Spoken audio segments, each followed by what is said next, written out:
Here the question is the minimum value of 2 raised to the power sin x plus 2 raised to the power cos x is a 2 raised to the power 1 minus 1 over root 2, b 2 raised to the power 1 plus 1 over root 2, c 2 raised to the power 1 plus root 2 and d is 2 raised to the power 1 minus under root 2.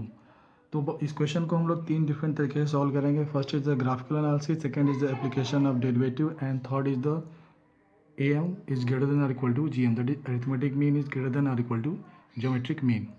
तो let's start with the first approach, that is the graphical analysis. ठीक है.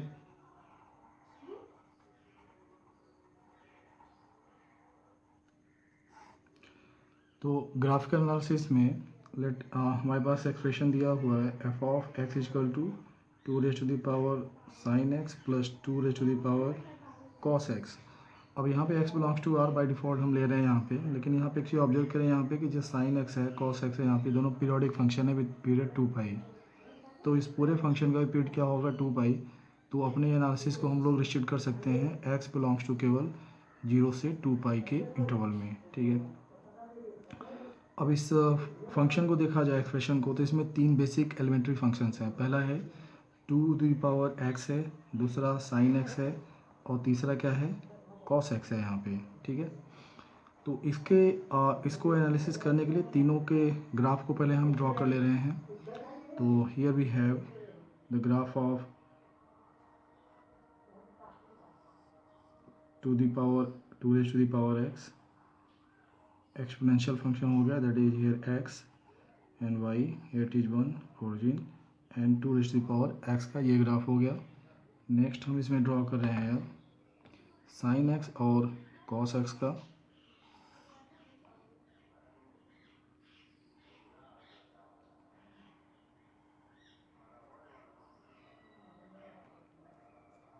और यहाँ से ये हो गया, इसके बाद ये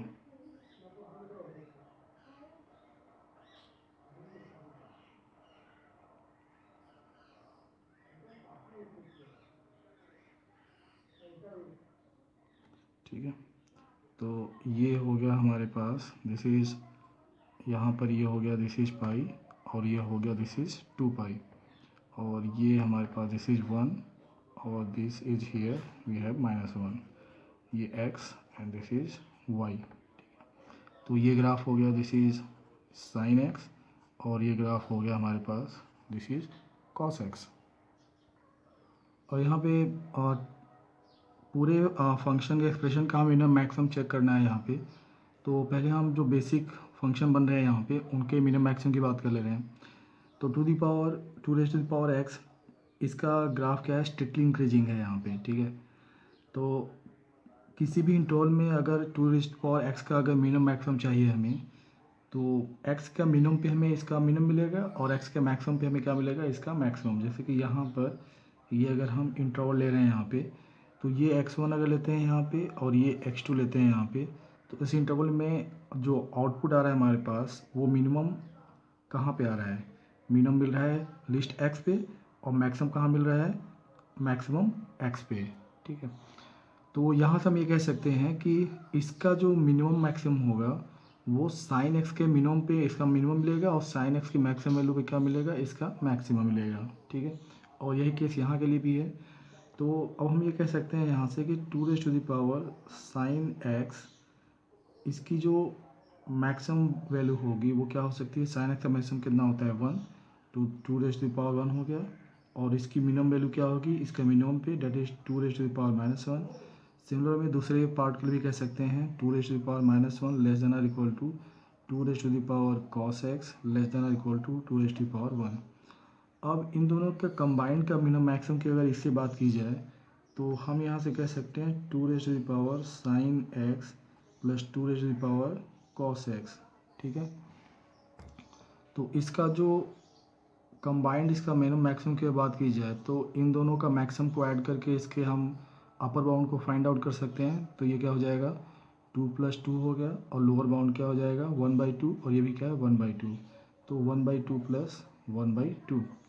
अब यहाँ पे देखिए कि क्या ये दोनों इक्वलिटी होल्ड कर सकती हैं. इक्वलिटी होल्ड करने का मतलब ये दोनों इक्वलिटी होल्ड करें एक साथ एक एक्स पे, लेकिन ये तभी करेगा जब साइन एक्स कॉस एक्स दोनों क्या हो 1.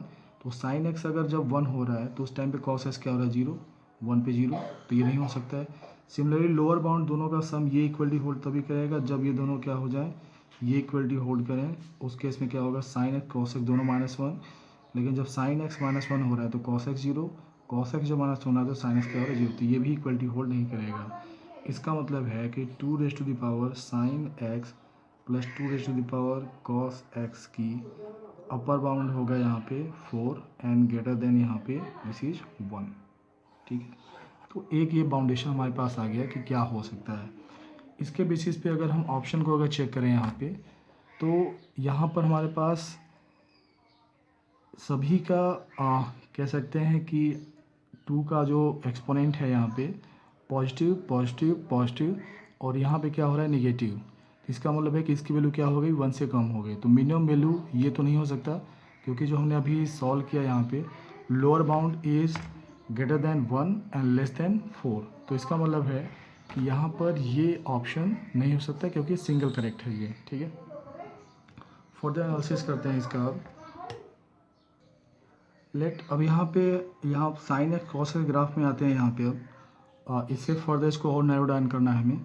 तो साइन एक्स अगर हम 0 से 2 पाई के इसमें अगर देख रहे हैं, यहाँ पे 0 से अगर 2 पाई की तरफ जा रहे हैं, तो साइन एक्स का रेट ऑफ इंक्रीज जो है कॉस एक्स के रेट ऑफ डिक्रीज से क्या है, कम है। ठीक है, तो यहाँ पे कह सकते हैं कि इन दोनों का जो रेट ऑफ इंक्रीज होगा, इसका जैसे कि ये जैसे आप बढ़ोगे आप, तो ये क्या होगा, इंक्रीज करना शुरू करेगा, ये क्या करना शुरू करेगा, डिक्रीज करेगा।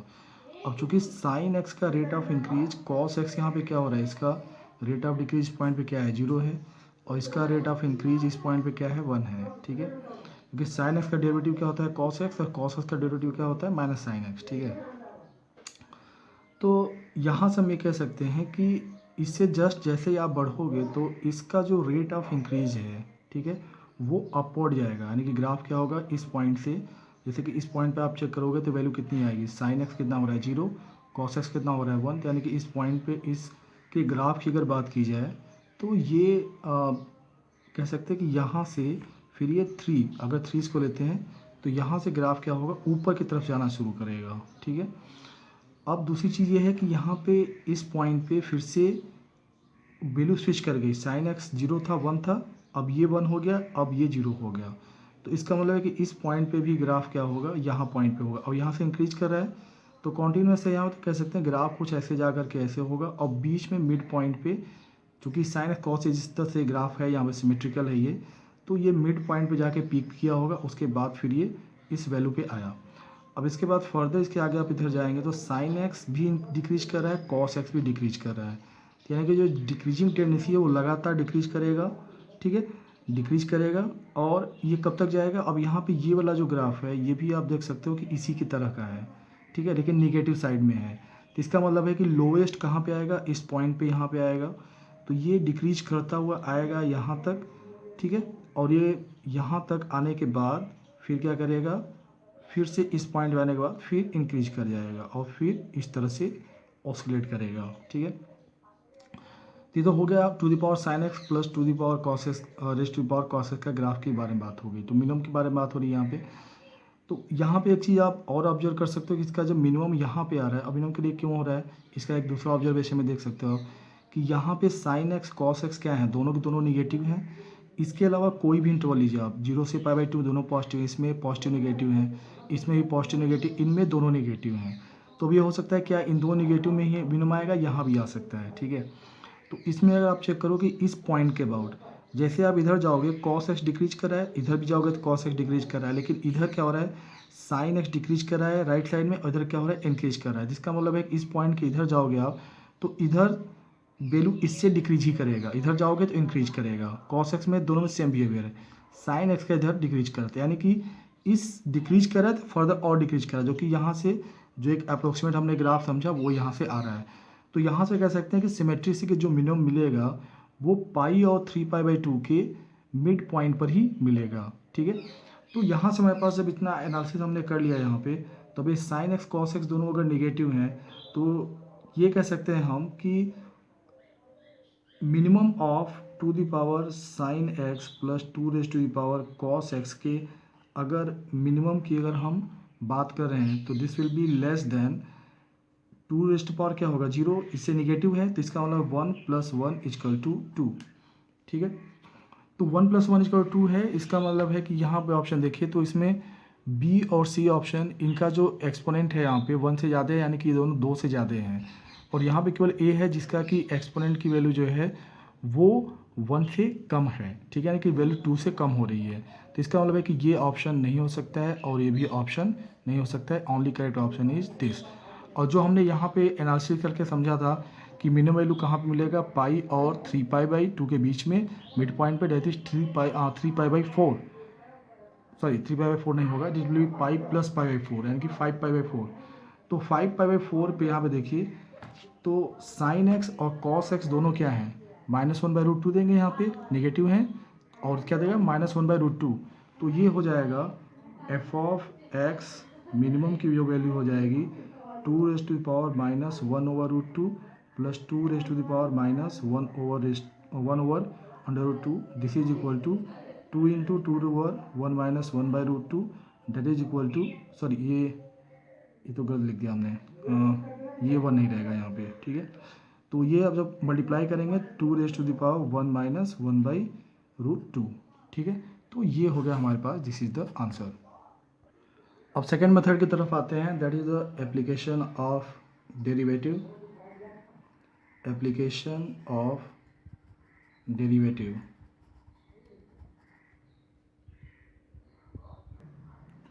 तो एफ ऑफ एक्स का हम फर्स्ट डेरिवेटिव निकालते हैं, that is the F dash of x को निकालते हैं। तो दिस इज इक्वल टू हो जाएगा 2⁻⁻ sin x into ln2 into sine x का derivative that is cos x plus 2⁻ cos x का डेरिवेटिव cos x आएगा into ln2 and this is cos x का डेरिवेटिव माइनस sin x। ठीक है, अब f of x के minimum maximum के लिए एफ डैश एक्स को क्या करेंगे, दिस इज इक्वल टू 0। तो यहाँ से हमारे पास आ जाएगा, इसको सिंप्लीफाई करने के बाद ln2 तो बाहर निकल आएगा, तो 2⁻ cos x को इधर ले आएंगे, cos x उधर जाएगा। तो दिस इज, या ऐसे सिंपल पहले लिखते हैं यहाँ पे 2⁻ sin x into cos x is equal to sin x into 2⁻ cos x। अब cos x sin x दोनों 0 नहीं हो सकते हैं, और पहले हमने आइडेंटिफाई किया हुआ है कि किसके बीच में आएंगे, पाई और 3π/2 के बीच में। ठीक है, अब इस इक्वेशन को सॉल्व करने में एक चीज़ तो ऑब्जर्व कर सकते हैं यहाँ पे कि cos x और sin x कभी भी 0 नहीं हो सकते हैं इस इक्वेशन का सोल्यूशन में। अगर cos x 0 होगा तो sin x 0 नहीं होता है, sin x होता है तो cos x नहीं होगा, और ये दोनों पॉजिटिव नंबर्स हैं, तो cos x sin x 0 तो है नहीं। ठीक है, तो इसको रीराइट कर सकते हैं, इसको उधर ले आते हैं, इसको उधर, तो 2⁻ sin x minus cos x is equal to tan x। x belongs to हमारे पास 0 से 2π है, इसको लिस्टेड किए हुए हैं हमने। अब इसमें फाइंड आउट करना x की किस वैल्यू के लिए हो रहे हैं। ठीक है, तो इसमें इसको ही फर्दर और सिंप्लीफाई कर ले रहे हैं, √2 से ऊपर मल्टीप्लाई और डिवाइड कर ले रहे हैं, तो ये सिंप्लीफाई हो जाएगा 2⁻√2 sine of x minus π/4 is equal to tan x। अब इसमें जो भी x इसको सेटिस्फाई करेगा इस इंटरवल में, उसके लिए अब यहाँ पे लेफ्ट हैंड साइड क्या है, पॉजिटिव है, तो x की वो हम वैल्यू ले सकते हैं इक्वल जिसमें कि tan x पॉजिटिव हो, यानी कि tan x should be greater than 0। तो x बिलोंग्स टू पहला चीज़ आ जाएगा 0 से π/2 एक इंटरवल हो जाएगा, यूनियन दूसरा हो जाएगा पाई से 3π/2 के बीच में। ठीक है, अब 0 से अगर π/2 इंटरवल में देख रहे हैं तो sin x माइनस π/4, तो इसका मतलब है कि x माइनस π/4 कहाँ से कहाँ तक जाएगा, x माइनस अगर π/4 की बात करें तो ये बिलोंग कर जाएगा, दिस इज माइनस π/4 से लेते हुए जाएगा π/4 तक, और यूनियन ये हो जाएगा 3π/4 से लेते हुए, और इसमें से π/4 अगर हम सब्ट्रैक्ट करेंगे तो कितना हो जाएगा, दिस इज 7π/4। अब इसका साइन एक्स का अगर हम ग्राफ बनाते हैं तो ये हो जाएगा लाइक,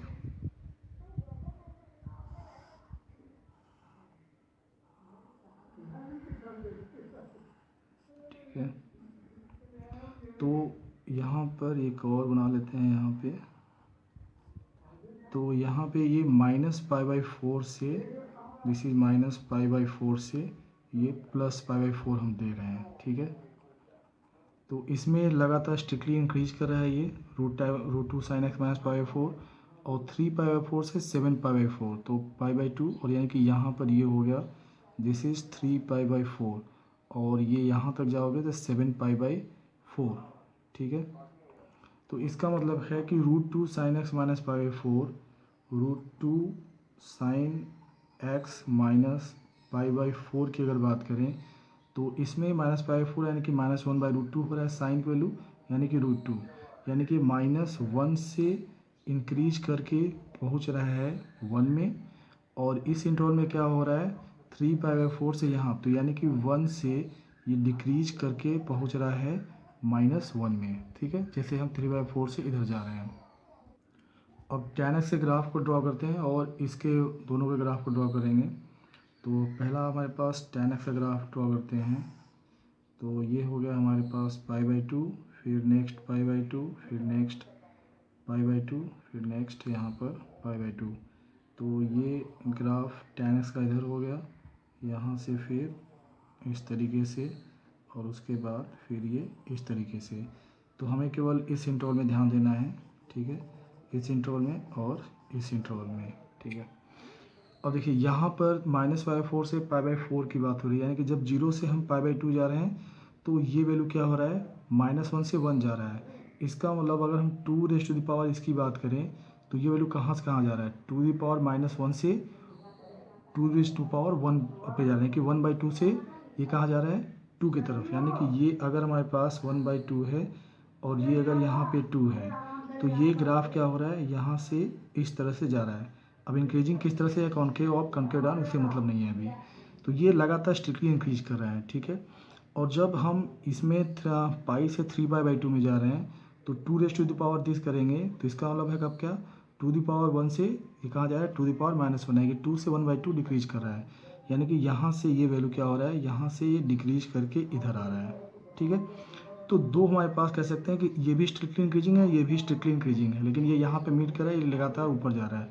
तो एग्जैक्टली 1 पॉइंट ऑफ इंटरसेक्शन यहाँ पे हमें मिल रहा है, और यहाँ भी हमें एग्जैक्टली 1 पॉइंट ऑफ इंटरसेक्शन यहाँ पर मिल रहा है, ठीक है। अब इसमें ऑब्जर्व करने की बात है कि क्या हम इसको आइडेंटिफाई कर सकते हैं कि ये कौन सी वैल्यू पे हो रहा है। तो अगर हम यहाँ पर वैल्यू लेते हैं x 0 से π/2 में, यहाँ पे π/2 है, ये पाई है और ये 3π/2 है। तो अगर x = π/4 लेंगे यहाँ पे तो ये वैल्यू कितनी हो जाएगी, यहाँ पर इसकी बात की जाए ये 0 हो जाएगा, तो ये भी पूरा 0, 0 क्या हो जाएगा 1, और ये भी क्या हो जाएगा π/4 पे 1। तो यानी कि एक ही जो पॉइंट है ये पॉइंट हमारे पास क्या आएगा π/4। अब यहाँ पे पाई से 3π/2 पे, तो यहाँ पे भी अगर हम पाई प्लस π/4 लेते हैं तो यहाँ पे कह सकते हैं कि π/4 डिस्टेंस पे तो ये कितना हो रहा है 1 हो रहा है, ठीक है। और इस पर अगर चेक करते हैं तो पाई प्लस π/4 गए तो π/4 - π/4 कैंसिल आउट, बचा केवल पाई, तो अगेन 0 1, यानी कि हमारे पास ये जो दो पॉइंट आ रहे हैं वो क्या हो रहा है, एक π/4 और एक 5π/4। अब इसमें चेक करना है कि इस पे f' का पॉजिटिव या नेगेटिव क्या हो रहा है, ठीक है। तो f' को लिखते हैं यहाँ पे, तो f' हो जाएगा, उसमें ln2 कॉमन लेते हैं, to the power cos x को भी कॉमन लेते हैं, और इसके साथ साथ यहाँ पर cos x को भी कॉमन लेते हैं। तो ये हो जाएगा 2 sin x minus cos x minus tan x, ठीक है। अब हम अगर पहले पॉइंट के अबाउट जाते हैं, π/4 के अबाउट जाते हैं लेफ़्ट टू राइट, तो यहाँ पे ग्राफ से आप देख सकते हो कि ये जो वैल्यू है लेफ़्ट में इससे ज़्यादा है, यानी कि ये क्या हो रहा है पॉजिटिव से नेगेटिव जा रहा है, ठीक है। क्या हो रहा है पॉजिटिव से, तो इसमें जा रहा है ये एक्सप्रेशन पूरा का पूरा पॉजिटिव से नेगेटिव जा रहा है, ये लेफ़्ट टू राइट में π/4 के अबाउट। cos x की अगर बात की जाए तो उस समय π/4 पे इसकी वैल्यू क्या होगी, इट विल बी पॉजिटिव, ठीक है। तो इसका मतलब f' π/4 के अबाउट क्या हो रहा है पॉजिटिव से नेगेटिव जा रहा है, ठीक है। तो f' कि वैल्यू अगर π/4 के अबाउट चेक की जाए तो π/4 के इधर क्या है पॉजिटिव और इधर क्या है नेगेटिव, ठीक है। सेकंड आते हैं 5π/4 पे आते हैं। तो 5π/4 जब यहाँ पे पुट करेंगे तो उसमें अगेन ग्राफ से क्या हो रहा है, ये वाला एक्सप्रेशन की वैल्यू क्या हो रहा है tan x से क्या हो रहा है ज़्यादा हो रही है, तो पॉजिटिव से नेगेटिव। लेकिन 5π/4 पे cos x क्या होगा नेगेटिव, तो उस केस में 5π/4 के अबाउट क्या होगा, इट विल गो नेगेटिव से पॉजिटिव जा रहा है, ठीक है। तो इस वाले केस में f' का पॉजिटिव से नेगेटिव मतलब ये क्या होगा, it will be graph f(x) का इस तरह से होगा और इस केस में क्या होगा इस तरीके से।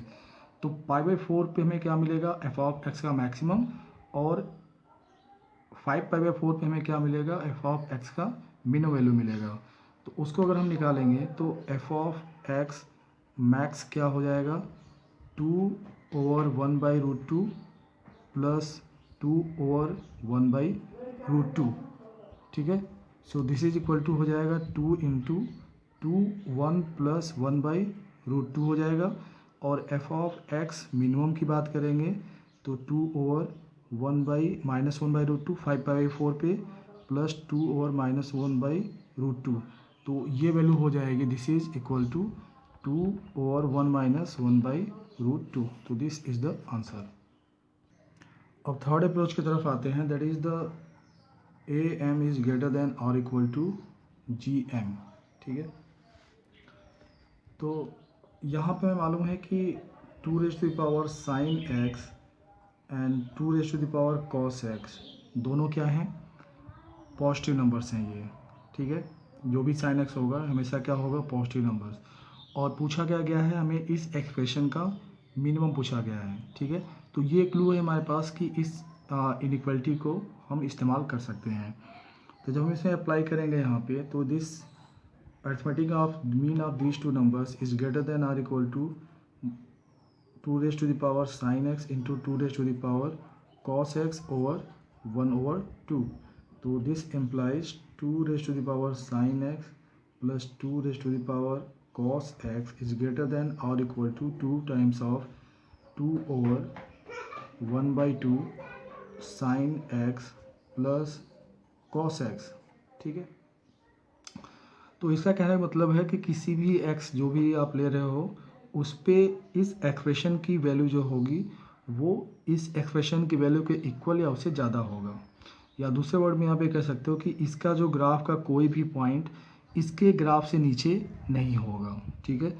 या तो इस पे लाइक करेगा या तो इससे एबव रहेगा, ठीक है।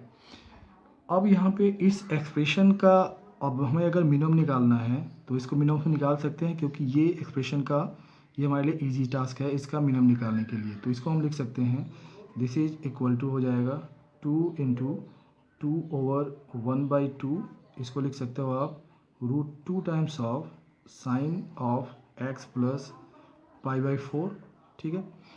अब इस हिसाब से इसमें जो है कि साइन एक्स, अब इसका जो अगर मिनिमम और मैक्सिमम निकालना है, हमें मैक्सिमम इंटरेस्टेड नहीं है, मिनिमम में इंटरेस्टेड है।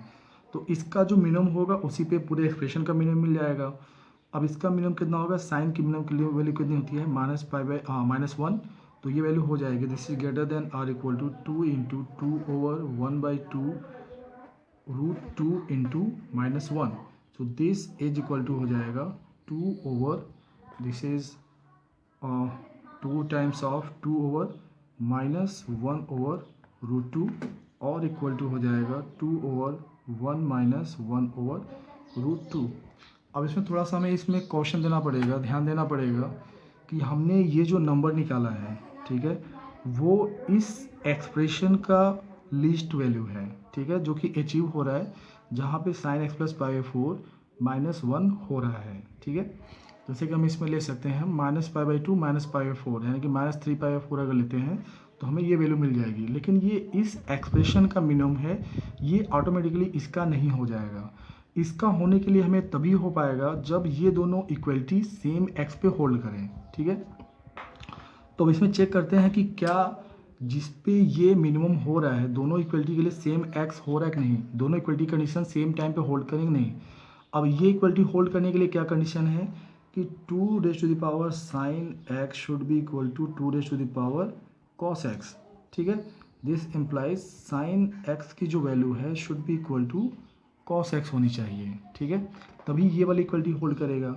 अब इसकी इक्वलिटी होल्ड करने के लिए कंडीशन क्या है हमारे पास कि sin x plus pi by 4 क्या होना चाहिए,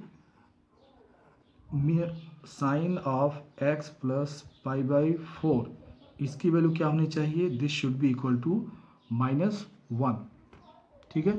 तो यहाँ से हमारे पास इससे अगर रिलेशन निकालेंगे तो ये हो जाएगा x plus pi by 4 is equal to 2n pi, या फिर यहाँ पे -1 बाई -पाई/2 ले सकते हैं, ठीक है, -पाई/2 पे साइन क्या होगा, ठीक है। तो ये हो जाएगा this is x is equal to 2n pi -3 पाई/4, ठीक है। तो अब यहाँ पे अब चूँकि 2n टाइम्स पाई है यहाँ पे, तो -3 पाई/4 पे अगर चेक करते हैं यहाँ पे क्या सेम होल्ड कर रहा है कि नहीं, तो साइन -3 पाई/4 क्या होगा, साइन ऑफ -3 पाई/4 इजक्वल टू दिस इज -1/√2, ठीक है। और this is same as cos की भी जो वैल्यू होगी वो क्या होगा, एंड cos 3 पाई/4 भी क्या होगा, दिस इज इक्वल टू -1/√2, ठीक है। तो इसका मतलब है कि जिस x पे ये मिनिमम अचीव कर रहा है उसी x पे ये भी इक्वलिटी होल्ड करेगी। इसका मतलब है कि इसका जो मिनिमम है, ये जो आ रहा है हमारे पास, वही इसका भी मिनिमम होगा, और वो x इसी का x इसका भी होगा, ठीक है। तो this is the minimum value. तो this is the end of solution.